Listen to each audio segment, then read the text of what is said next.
আজকের ব্লগটা দিতেও একটু দেরি হয়ে গেল। শরীরটা খারাপ আর তারপরে অন্য আরেকটা কাজও ছিল, এই কারণে দেরি হয়ে গিয়েছে। তারপরেও ভাবলাম যে আজকের ব্লগটা যদি না দেয় তাহলে সেইটা দিনলিপিতে থেকে বাদ যাবে। এটাই হচ্ছে মেন কারণ। আসসালামু আলাইকুম, আমার রান্নাঘরে আপনাদের স্বাগত জানাই। আজকে হলো সোমবার, আর সোমবারের টুকটাক কাজ, রান্নাবান্না এগুলো নিয়েই থাকছে আজকের ব্লগটা। এটিএম বুথে গিয়েছিলাম আজকে, কিছু টাকা পয়সা ওঠাতে হবে, তবে আমার নয়, এইটা হাজব্যান্ডের বেতনের টাকা। তো হাজব্যান্ড তো অফিস করেন, তো ওনার সময় থাকে না, এই কারণে এই কাজটা আমাকেই করতে হয় প্রায় সময়। তো টাকাগুলো উঠিয়ে নিয়ে বাড়িতে চলে এসেছি। আসার পরে এই যে চা বসাচ্ছি একটু, সেইটা হচ্ছে রং চা।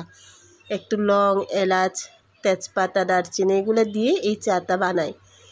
আর একটু সামান্য লবণও দিব এখানে। গলা খুসখুসে করছে ভীষণ, আর এই কারণে হচ্ছে এইগুলা সিদ্ধ করে যদি খাওয়া হয় তাহলে গলার বেশ আরাম লাগে। আমার ব্যালকানিতে না তুলসী গাছ আছে, আর সেই তুলসী গাছ থেকে সারা বছর তুলসীর পাতা সংগ্রহ করে খাইতে পারি। তো এই তুলসীটা পাতাটাও চায়ের মধ্যে দিব। আবহাওয়াটা খুব খারাপ, এই আবহাওয়া খারাপের জন্যে আমার ঠান্ডার দাজটা যেন যেতেই চাচ্ছে না। যাই হোক, তারপরেও হচ্ছে কি আর করার। এখন তো এই শরৎকালের শেষের দিক, এরকম বৃষ্টিপাত থাকবেই, এগুলোর সাথে যুদ্ধ করেই দিনগুলো কাটাতে হবে। এক কাপ চা নিয়ে একটু বসে চাটা খেয়ে তারপরে কাজগুলো শুরু করব। তো আজকে ভাবছিলাম যে হচ্ছে বিশেষ বিশেষ কয়েকটা কাজ আছে, সেই কাজগুলা সারতে অনেকক্ষণ সময় লাগবে, কিন্তু পরে দেখলাম সেগুলা করা সম্ভবপর হবে না আজকে। তাই রান্নাবান্না টুকিটাকি অল্প একটুর মধ্যে করে তারপরে হচ্ছে কাজগুলো সেরে ফেলবো। পাঙাশ মাছ নিয়েছি আজকে, বেশ অনেকটা দিন ধরেই দেখছি পাঙাশ মাছ খাওয়া হয় না, তো আজকে ভাবলাম পাঙাশ মাছটা রান্না করি একটু বেগুন দিয়ে। আমার বাসায় আবার পাঙাশ মাছটা খুব জনপ্রিয়, বাসার প্রত্যেকটা মানুষ পাঙাশ মাছ পছন্দ করে। তারপরে আরেকটা জিনিস হচ্ছে আজকে এই মটরের ডাল, সেটা সিদ্ধ করব, আর হচ্ছে বেগুন দিয়ে মাছ রান্না করব। এই দুইটা তরকারি দিয়ে আজকের দিনটা কাটিয়ে দিব ভাবছি।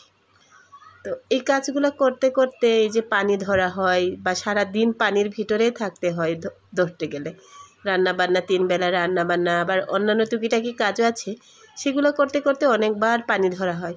এই পানি ধরার কারণেও হয়তোবা আমার ঠান্ডাটা যাচ্ছে না। আর এই ঠান্ডার সাথে সাথে হচ্ছে শ্বাসকষ্ট। শ্বাসকষ্ট হলেই একদম জীবনটা কেমন যে একটা অবস্থা হয়ে যায়, সেটা বলে বোঝাতে পারবো না। যে কয়েকটা বড়ি নিলাম, এটা নিয়ে এসেছিলাম মনে হয় নাটোরের একজন পরিচিত মানুষ, ওদেরকে অর্ডার করে দিয়ে তারপরে নিয়ে আসা হয়েছিল। সেই হচ্ছে সেই বড়িটা দিয়ে এই বেগুন রান্নাটা করব।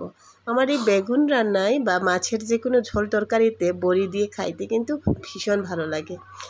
ডালটা বসিয়ে দিলাম একটা চুলায়, আর একটা চুলায় মাছগুলোকে ভেজে নিব তাড়াতাড়ি করে। তো পাঙাশ মাছের এই পিসগুলো এত বড় বড় রেখেছি আজকে, ছোট করার ইচ্ছা হলো না। বেশ অনেক দিন ধরে তো খাওয়া হয় না, তাই একটু বড় বড় পিস করেই রান্না করছি। তো অনেক সময় দেখা যায় যে এত বড় পিস রান্না করলেও যে খাইতে মন চায় না, বা এত বড় পিস খেয়ে শেষ করতে পারি না, তখন আবার ছোট করলে ভালো লাগে। কিন্তু আজকে যেহেতু অনেক দিন ধরে রান্না করি নাই, সেহেতু আজকে বড় একটু পিসই রান্না করছি। আর এই যে বেগুনটাও ভেজে তারপরে রান্না করব। এবার চুলা ধরিয়ে এগুলাকে ভেজে নেই। যে কাজ নাই বা কাজ করব না এরকম করতে করতে টুকটুক করে অনেকগুলা কাজই বের হয়, কিন্তু একটা সংসার, সেই সংসারে কতগুলা কাজ থাকে আসলে। সেই কাজগুলা করতে করতে এক সময় ক্লান্ত হয়ে যায়, মাঝে মাঝে মন চায় একটু রেস্টে থাকি বা রিল্যাক্সে থাকি, কিন্তু সেগুলো না হয়ে ওঠে না। কারণ সংসারের যার গাড়ির দায়িত্ব কর্তব্য, তাদের আসলে বিশ্রাম নেওয়া হয় না, বিশ্রামটা তাদের ভাগ্যে জোটে না, এরকম অবস্থা আর কি। তো সে যাই হোক, তারপরেও কি আর করার। এই যে দেখেন আকাশের অবস্থা ভীষণই খারাপ, একটু পরপরই বৃষ্টি হচ্ছে, কিন্তু তো মাছগুলো একটু কড়া করে ভেজে নিয়ে নামিয়ে নিব। রান্নাবান্নার পদ্ধতিটা তো জানেনই, কত সহজেই রান্নাবান্নাটা সেরে ফেলি হালকার মধ্যে। যে সমস্ত এজেজল মশলা সেগুলো দিয়েই রান্নাটা করা হয়। তবে এই মাছটা আজকে এইভাবে না রান্না করে, বেগুন দিয়ে না রান্না করে আর দু পেঁয়াজা করার চিন্তা করেছিলাম। পরে ভাবলাম যে দু পেঁয়াজা করলে আবার সবজি তো কিছু একটা করতে হবে, আর যদি না করি তাহলে এই বেগুন আর মাছ দিয়েই হয়ে যাবে।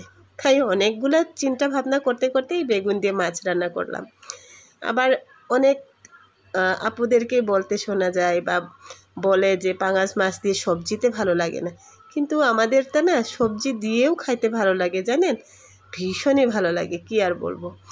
তো এই যে এখানে যে বড়িগুলো আছে, বড়িগুলা একটু ভেজে তারপরে রান্না করব, কিন্তু এটা আমি মশলার সাথে কষাবো, এভাবে আলাদাভাবে ভাজবো না।